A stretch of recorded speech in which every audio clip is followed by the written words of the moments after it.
Hey, thanks a lot, Ross. Now to Caracas, where tens of thousands of government opponents are marching in the streets today. Anti-government protesters and pro-Maduro crowds, they both are holding competing demonstrations. And the protests have already turned violent. At least two protesters, one of them a teenager, were killed today. Let's go to Local 10's Cody Weddle live now with the latest for us from Venezuela. Cody. Yeah, guys, we are learning that that young person who died here in Caracas was Jose Carlos Moreno. He was 17 years old. He would have turned 18 in just 3 days. His family, his mother, obviously distraught, speaking to local media outside of the clinic there. His mom saying she just wanted him to graduate high school soon. Also, within the last hour, we're learning of another death in the western city of San Cristobal. A 24-year-old woman there has also died in these protests. It's not clear how either of these people died right now, but the young man here in Caracas did die of a gunshot wound. At this hour, Caracas remains heavily militarized. The National Guard and National Police deploying a fleet of police lines across the city.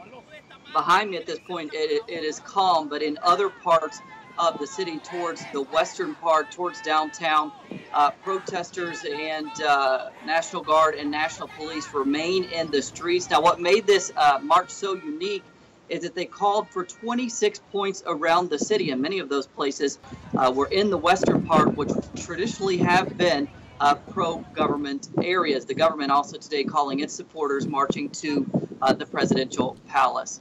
Live in Caracas, I'm Cody Weddle, Local 10 News. Okay, Cody, and we are just getting word here from the U.S. Secretary of State that the Trump administration is concerned about the political turmoil in Venezuela, and that the president may be, in fact, violating his own constitution by not allowing some of the protesters to voice their concerns.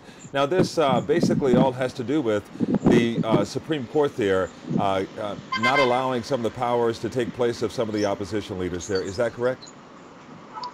That's right. You'll remember a few weeks ago, the Supreme Court decided to strip the opposition-controlled National Assembly of its powers. That's what's really set off this new wave of protests we haven't seen since 2014.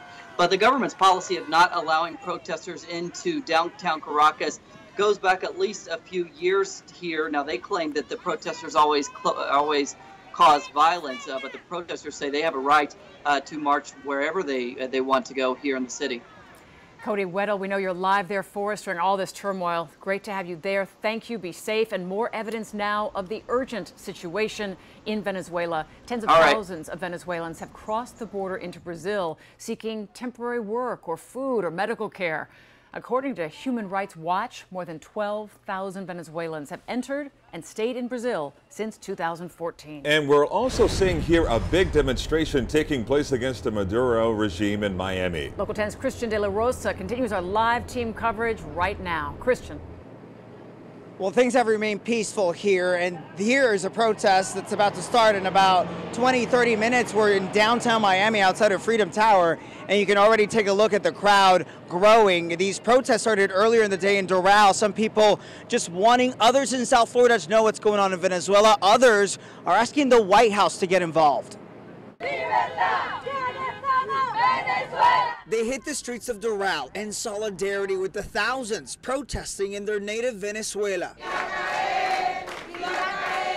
They're angry over President Nicolás Maduro's socialist policies they say are eroding Venezuela's democracy and a major economic downturn, a crisis.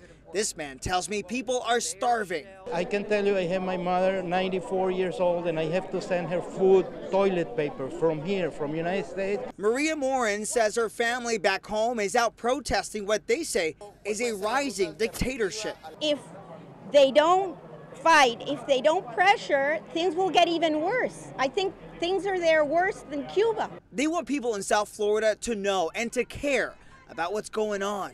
I don't feel that the other countries that are looking at us right now, I don't feel like they are helping us. And they want President Donald Trump to get involved. Por favor, tenga piedad. So once again, back out live here, take a look at the crowd. Organizers tell me they expect several hundreds of people. No word yet on what they plan to do exactly, if they plan to hit the streets. We do know police are out here to make sure things are safe. we will also be out here monitoring it all for you. For Now 11, downtown Miami, I'm Christian De La Rosa, Local 10 News. All right, Christian.